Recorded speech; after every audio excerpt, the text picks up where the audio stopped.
Hello, I'm Rupert Turton, and welcome to the Business Spotlight interview, where we talk to local business owners about their journey. This week, I'm joined by Rosie Khandwala from Aqua Natural. Now, Rosie's been running the business for 35 years or so now, started it in 1989. Fascinating story. So, Rosie, first of all, hello, welcome along. Thank you, Rupert. Thank you for giving me this opportunity, and what a pleasure to meet you again. Yes, and you. Well, look, first of all, just explain to us the story of Aqua Natural, what you do, when you started, why you started the business. Sure. So I was born and brought up in Tanzania. That was my home country. And I moved to the UK in 1987 with a young family. In fact, I was 7 months pregnant with my second child. Oh, right. And so that was quite, for me, a completely different environment. And you realize that soon after you've had children, you just want to get back to trying to establish yourself for what you want to do, whether you want to stay as a housewife or, do as a career. And I had been in the beauty business in Tanzania, working from a very young age as an apprentice from the age of 15 in a salon. So my background was a bit more hands-on, and we used to do more holistic, ethical, Asian treatments. So we would make products at home and use them. So when I came here, I just wanted to earn some pin money and started to start as a mobile therapist to give me the flexibility. And waxing was very much a tropical treatment back home. Everybody does that. And we would make it at home with sugar and water. And I realized it wasn't available. And that gave me an inspiration to start a small manufacturing business with my husband. Yeah, which has grown into what Aqua Natural is today.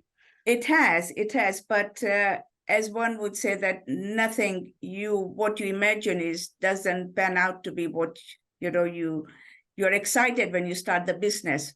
Yeah. But it soon fades away, the excitement, when you realize the hiccups that you come along. Yeah. So what's been the biggest issue you've had to overcome then? I think it was just the marketing. When you start the business, you don't deep into it. You just know that you've got a product which is good, which is not in the market. But beneath that, there is how do you get into the market was the most challenging. And that could be partly a bit of a failure, because it takes much longer. If you don't have the expertise or somebody who's involved in that, which we want. We were just husband and wife team trying to make the product, but didn't know where to sell it. And then soon after that, we had the 90s recession. That hit us very badly, because we had borrowed from the bank, and we had to repay, so remortgage the house.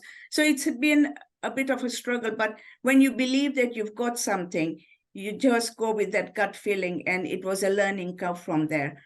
Yeah, well, which actually brings us to a great question. So what has been your biggest learning since you've been a business owner? My biggest learning, I would say, is, don't put all your eggs in one basket. All right, yeah. Try and diversify, because businesses change constantly. And as we have seen, that markets change. And if you don't have avenues that, you could rely from, especially as a family business, if you don't have income coming from one, at least you've got something else.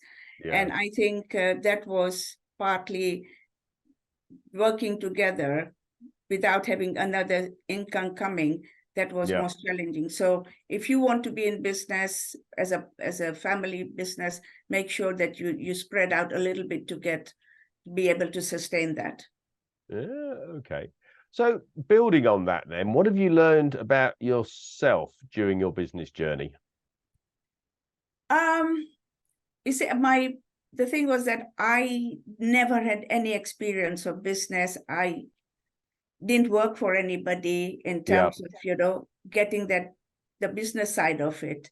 I knew I was hands-on, I could do the treatment. So I would say, if I would have worked for somebody, I would have got much more knowledge and in-depth of how marketing, or how do I take my product into the market, have learned from somebody else's experience, which I did. And I think that probably makes you a bit vulnerable, that you are constantly judging what you think is best, but you don't know what's outside, how things work in terms of real life. Did you and your husband, as you were starting the business up, have a mentor or a coach or someone to support you with the with advice and guidance while you were putting the business together? No, I think that was another thing, that we were 24/7. And when we lost the body shop business, I think that was the time where I think it made us feel that we couldn't talk to each other, because we knew that there were no answers. The business, what would we do? Whether we could just shut it, or there was ways of getting out of it. And sometimes, there's always somebody up there who looks down on you. And we've been frantically trying to get back onto the professional side of the business, and ringing people or salon owners to say that, I want to introduce this product, and, it has been in the market for such a long time.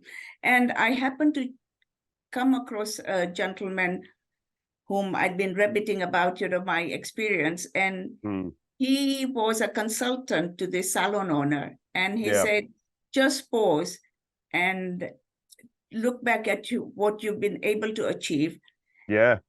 It's time that don't beat yourself up, and reflect on your achievements rather than what you're going to do now, and build on that. So that gave us the idea to bring our own brand into the market. Yeah. Wow. Yeah, absolutely. So fundamentally, it's the looking at what other people are doing and learning, but making sure you've got time to breathe. And actually think about what you're doing in the business, not get so involved in the business, and actually look at where you're trying to take it in the first place. And that gave us the idea of, launching our own brand. And that was that. So now at least we've got a professional brand and a retail brand to keep us afloat. Yeah, absolutely. So what are your aspirations for the company in the next 5 years then? Yes, so I think we want to establish ourselves as a global market, into the global market, the brand, as a completely natural product. I think we are the only ones who make this product from just 2 ingredients. And there is, when you look at sustainability, the environment, having worked with the Body Shop for 18 years, I think we as a company we feel that, we ethically source everything. Our brand is vegan, cruelty-free, registered, and certified. So we have a chance that we feel that as a brand, we can play a big part and be alongside all the other big boys. Yeah, cool. Excellent. So a slight change of tack then. What would you say to anyone thinking of going into business at the moment? I would say get your experience and dig into them. First, get your marketing sorted out before you don't start putting any money, because there's so many avenues how you can market the brand in a more efficient way. Because sometimes you get maybe a team who give you that rosy picture of how things can work, but in reality, and it cannot be as straightforward as it sounds. So work on your strengths and your weaknesses. Get good advice. I think we are so fortunate in this country that there are so many associations where you can go to for small businesses. There are people who are willing to help you, to guide you through. So do your research before you start jumping into doing anything, and get all the information, compile it, and see where you stand, and that would give you a good sound basis to start the business. Okay, cool. And then finally, who is the person that comes to mind when you think about success? So for me, my person was Anita Roddick. I started with her. I think she, as not only as a business entrepreneur, her values of social, her social conscious. She gave in so much. She started things 40 years ago talking about the environment and climate change, water shortages, and that, I think, when I look back, what she's been able to achieve and give to the beauty industry, particularly, to change. I think that she's been always I would look upon to her and see what she's been able to achieve in a short time, and base myself on, not to compromise on things that you believe in. Yeah, no, absolutely. Yeah, and I think having a very clear, I suppose fundamentally it's your values and the way you want to run the business, isn't it? So what was great about the Body Shop was were very clear values about what the Body Shop was looking, how it wanted to operate, what it wanted to achieve, why the business existed in the first place. I think not only within the Body Shop, I think she has changed the culture of how beauty has been, the perception of the beauty industry. Because if she didn't bring in those, how products can be made by using, natural ingredients, sourcing them ethically, all that, there was nobody else at the time who was doing that. So I think she has made what we now relate to, products being, not tested on animals, all that is crucial. And then that's where we feel that, we can pick up what her legacy has been. Yeah, no, absolutely. Brilliant. Rosie, been lovely talking to you today. If anyone is interested in your products at Aqua Natural, how do they buy them? How do they get in contact with you? Sorry. Oh no. I just turned that off. Sorry. Oh, okay. Shall I ask the question again? Yeah. Rosie, been great talking to you today. If anybody's interested in talking to you, buying your products, how do they get into contact? Well, we are on the website. And the professional brand is Aqua Natural, and the retail brand is Sugar Coated Hair Removal. We are on the social media. And if you want to be a stockist, we would love to, as a British brand, just look us up and contact us. Excellent. Rosie, thanks for your time today. It's been lovely talking to you. Really interesting conversation as well. So, no, thank you for that. It's been great. Thank you, Rupert. A pleasure.